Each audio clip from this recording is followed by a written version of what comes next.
When you think about Japan, its story is one of these wild extremes, a journey from feudal warriors to tech titans. So the big question is, how did a country that literally locked its doors to the world for centuries end up becoming a global powerhouse? Well, that's exactly what we're going to dig into. I mean, just think about that contrast for a second. On one side, you have this feudal, isolated society run by military warlords and completely closed off for more than 200 years. And then, bam, you have the Japan of today, a modern global leader in tech and economics. So how do you get from point A to point B? That's the transformation we're about to unpack. All right, so let's start at the beginning. We're heading back to feudal Japan.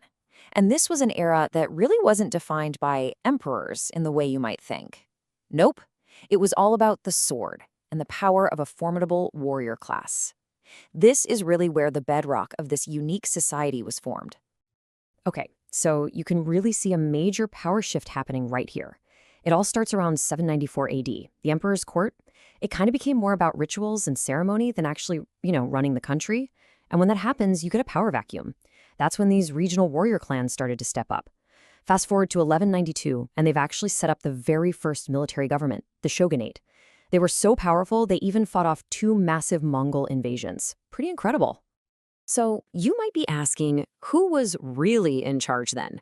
Well, the emperor was still there, but more as a symbolic figurehead. The actual power? That was held by the shogun. The name literally means great general, and for almost 700 years, this was the guy. The shogun was the true center of power in Japan. And a general needs an army, right? So who was enforcing the shogun's rule? Well, this is where the samurai come in. You've heard of them, of course. This legendary warrior class was the military backbone of the whole system.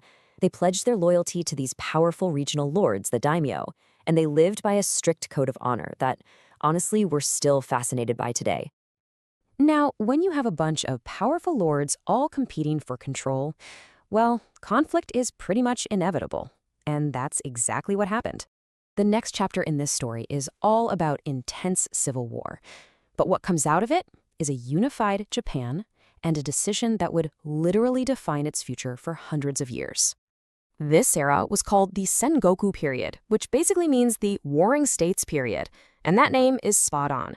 For more than 100 years, Japan was just this chaotic patchwork of territories, each run by a daimyo who wanted to be the top dog.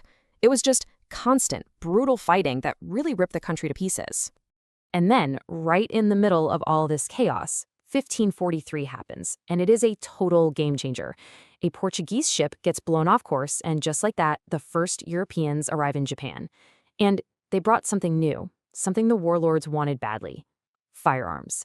The introduction of the musket was about to change absolutely everything about how wars were fought in Japan.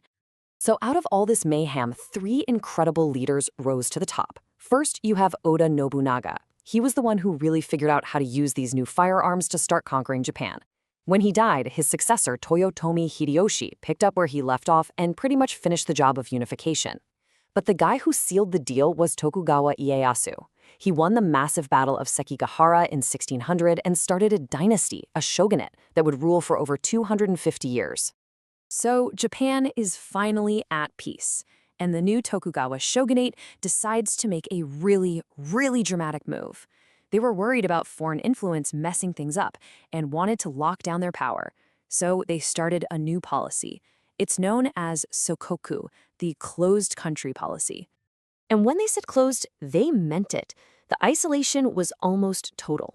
By 1639, Japan's borders were slammed shut. Most foreigners were kicked out. Japanese people were forbidden to leave. Christianity was outlawed because they saw it as a tool of foreign influence. The only tiny crack in the door was some very limited trade with the Dutch, Chinese, and Koreans. But here's the thing. This policy worked, in a way. It brought more than 200 years of peace, and it let Japan's unique culture just blossom on its own, without any outside influence. But, you can't stay hidden from the world forever. By the middle of the 1800s, the big industrial powers in the West were spreading out all over the globe, and they started looking at Japan. The quiet life was about to end. That knock on the door, it was about to become a bang. And in 1853, that bang arrived. An American fleet of modern warships, these black ships, led by Commodore Matthew Perry, just sailed right into Edo Bay. which is now Tokyo Bay. And their message wasn't a friendly suggestion. It was basically, open up for trade or we'll make you open up for trade.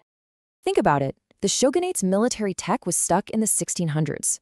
They were completely outgunned by these American steam-powered warships. What could they do?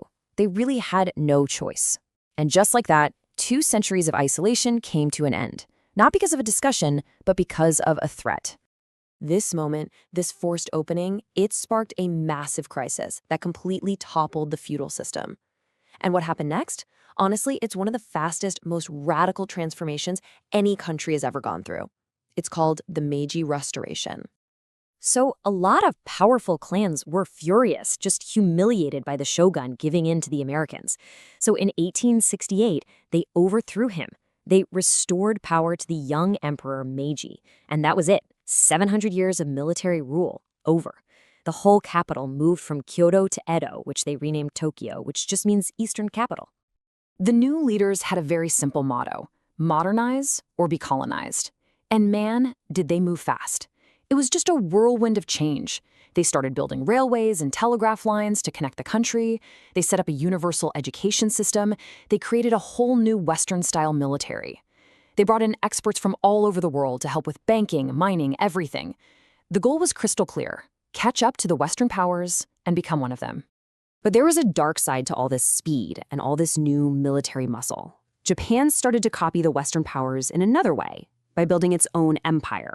And that path, as you can imagine, would lead directly to war and eventually total devastation. And the escalation happened fast. In 1894, they beat China in a war.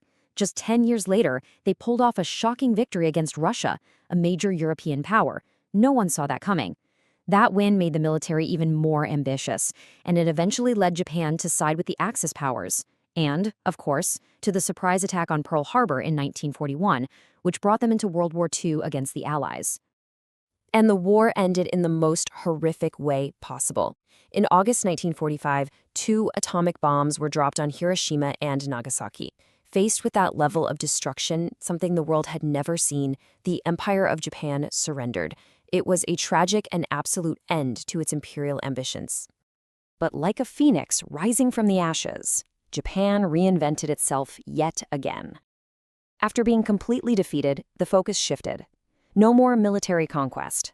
Now, it was all about economic reconstruction. And this kicked off what everyone now calls the post-war economic miracle. The speed of this comeback is just mind-blowing. Think about this. By 1955, the economy was already bigger than it was before the war. And by 1968, that's just a little over 20 years after being totally destroyed, Japan was the second largest capitalist economy on the planet. Just wow. So with a new constitution that basically swore off war, Japan poured all of that energy, all of that focus into industry. It became a world leader in making things, famous for the incredible quality of its cars and electronics. I mean, names like Toyota and Sony became known everywhere, and they really came to symbolize Japan's new identity as an economic giant. So when you look back, Japan's history is this incredible, relentless cycle of isolation, then massive disruption, and then radical reinvention. It's a journey from samurai swords to silicon chips. Again and again, the country has shown this amazing ability to adapt and completely transform itself. Which, of course, leaves us with one big, fascinating question. What's the next transformation going to be?